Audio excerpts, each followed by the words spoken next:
Oke, kali ini kita akan bahas masalah bagaimana seorang visual learner itu belajar. Oke, bagi seorang visual learner, seeing is believing. Melihat itu dia baru percaya, gitu ya. Terus kemudian gambar mengungkapkan 1000 kata kalau bagi orang visual. Kemudian biasanya mereka belajar itu, mereka lebih mudah menerima informasi yaitu dengan maps, misalkan gurunya memberikan pembelajaran geometri misalkan atau geografi itu terkait menggunakan maps. Jadi ada peta, terus ada kota, kemudian ada misalkan ada kecamatan, kemudian dari kota ini dia budayanya ini. Nah, dia akan lebih mudah dengan menggunakan maps yang divisualisasikan melalui gambar. Diberikan maps-nya, kemudian dia disentuh sama dia, kemudian dia lihat ini kota ini dan kota ini. Bagi orang visual lebih mudah menggunakan maps daripada seorang guru misalkan memberikan presentasi saja dengan kata-kata. Terus kemudian seorang visual biasanya akan lebih mudah menggunakan charts, bagan charts. Charts ya, charts batang, charts lain, dia akan lebih mudah memahami informasi yang diterima melalui charts itu. Kemudian grafik ya, graf ya. Kemudian simbol, simbol itu seperti flowcharts, alur kerja, dia akan lebih mudah memahami. Diagram. Kemudian hal yang menarik bagi suara visual adalah colors, warna. Kalau dibaca buku, biasanya dia akan menstabilo kata-kata penting di buku tersebut dan warnanya bisa beda-beda dan itu lebih mudah dia untuk merecall kembali atau memberikan highlight pada kata-kata yang penting di buku itu. Dia biasanya si visual learner ini menggunakan warna yang berbeda untuk penekanan kata yang mudah dipahami, yang mudah di-recall kembali oleh seorang visual learner. Desain poster terutama itu akan lebih mudah dia memahami infografik. Infografik itu kan terdiri dari gambar, colors, kemudian ada graph, ada chart. Nah, infografik ini trennya sudah mulai ada untuk dipresentasikan sehingga memang mudah bagi seorang visual learners untuk memahami suatu informasi melalui infografik. Kemudian ada lagi mendengarkan gestur tubuh dari si guru itu. Nah, itu biasanya agak mudah dipahami kemudian apa yang disampaikan oleh si guru tersebut jika menggunakan gestur tubuh yang misalkan gestur tubuh itu dilakukan untuk penekanan pada suatu kata atau kalimat sehingga si siswa itu atau dia mencoba memberikan informasi menggunakan gerak dan untuk visual learner ini akan jauh lebih mudah dipahami. Kemudian kalau kalau belajar itu dia akan lebih mudah merubah table menjadi graphs. Misalkan kan ada tables tuh yang ada ada data-data di dalamnya, table 1 kolom, kolom 2, kolom 3. Nah, dia akan lebih mudah memahami atau misalkan dia lagi belajar untuk lebih mudahnya untuk belajar adalah ketika dia dapat tabel itu dia merubahnya menjadi graphs. Kemudian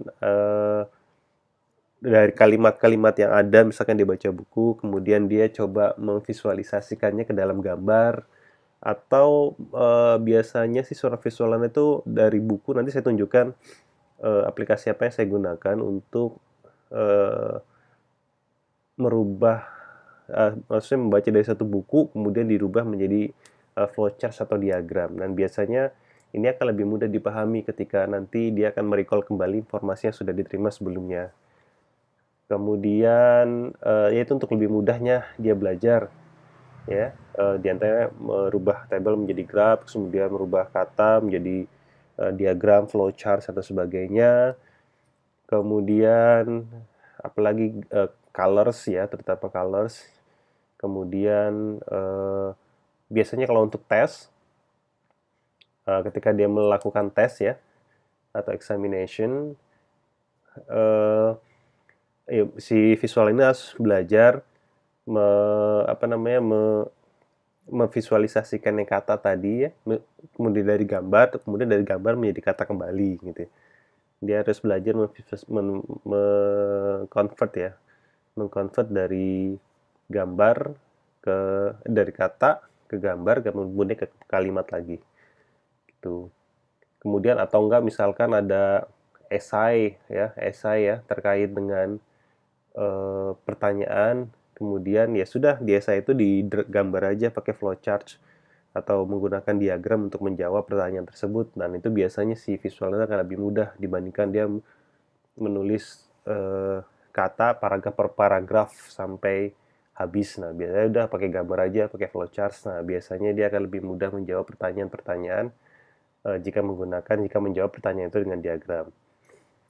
Oke, kemudian kita sudah bahas di video sebelumnya tentang note taking dan note making ya. Note taking itu mencatat, kemudian note making itu membuat kesimpulan.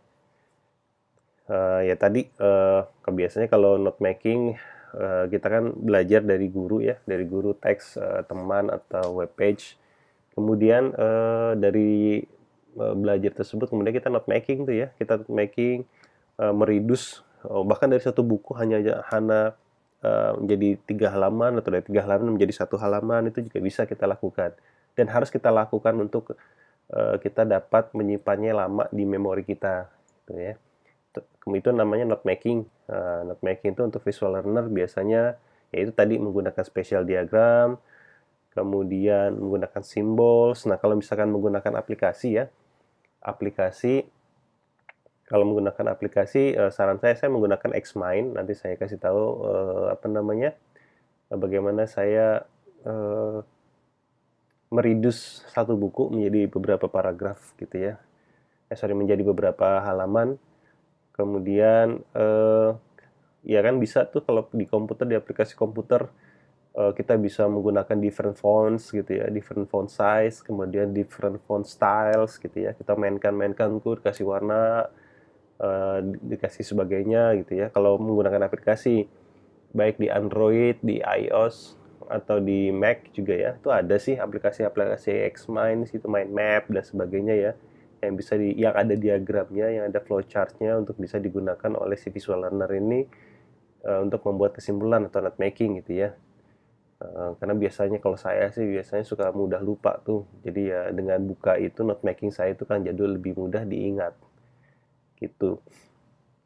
Kemudian itu kalau untuk pakai aplikasi ya, tapi memang visual learner sih kalau misalkan nggak pakai aplikasi, pertanyaan gini kan, saya nggak punya aplikasi terus gimana dong? Ya sudah nulis aja gitu ya, nanti saya kasih tahu gimana cara nulisnya seorang visual learner ya, untuk bisa membuat note making yang baik gitu ya, mereduce dari beberapa halaman menjadi single halaman, atau dari satu buku menjadi beberapa buku gitu ya. Terus juga siapin tuh stabilo. Kalau yang hand to writing untuk nulis ya, siapkan stabilo. Karena color is so important bagi si visual learners gitu ya. Dari dari warna ini ya yang dibuatkan untuk penekanan kata atau kalimat sangat membantu dia untuk merecall kembali pesan yang sudah diterima oleh otaknya, sudah diproses oleh otaknya sehingga dia bisa merecall kembali dengan cepat gitu ya. Atau film kartun tuh ya, kartun. Jadi misalkan apa ya, misalkan suka film kartun apa gitu ya, Naruto atau apa gitu. Nah, kartun ini juga dapat melakukan penekanan pada kata-kata tertentu ya. Itu atau meme kalau sekarang tuh lucu-lucu tuh meme itu ya. Nah, untuk video dan televisi gitu ya. Ini sebenarnya untuk visual learner apa bukan ya? Ya, biasanya kalau video televisi itu kan banyak tuh komponennya, ada audio, ada kinestetik ya, kinestetik gerakan-gerakan di televisi itu, dan memang sih lebih banyak sebenarnya ya, video itu lebih banyak dipergunakan untuk orang-orang yang misalkan punya multimodal ya, tipe ada auditory dan kinestetik juga. Cuma kalau di strong visual biasanya dia nggak terlalu, video itu tidak terlalu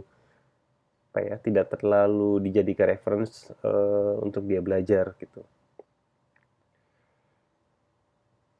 Nah, kemudian apalagi ya? yaitu seorang visual learner biasanya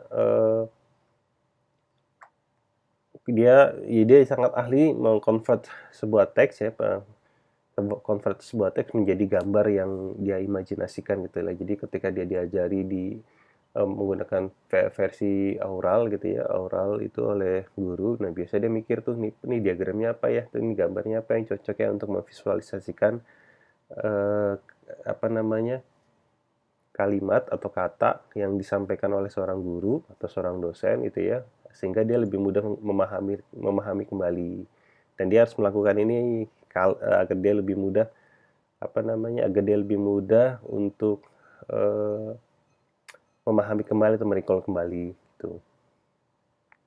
Karena biasanya seorang visual learner itu melihat relationship. Jadi kalau dijelaskan nih kata-kata gitu ya, dia kan biasanya itu melihatnya kan melihatnya secara kompleks ya orang visual itu. Jadi dia biasanya melihat yang didengar oleh gurunya, dia melihat hubungan relationship.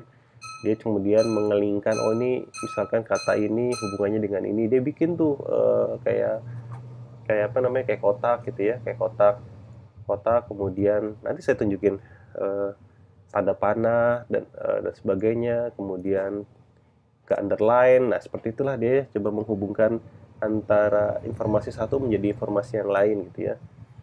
Nah, itu sebenarnya itu bagian dari note making gitu ya. Nah, dia harus melakukan ini untuk bisa merecall kembali ya informasi yang ingin diproses dan ingin diambil kembali oleh si seorang visual learner ini. Itu kadang kemudian dia bisa bikin informasi itu menjadi charge, menggambar kembali dan sebagainya. Kira-kira itu untuk visual learners. Nanti kita akan bahas masalah untuk aural learners, yaitu hearing and speaking, aural and oral. Kemudian nanti kita akan bicara masalah read and write dan juga kinesthetic. Sampai ketemu di video selanjutnya.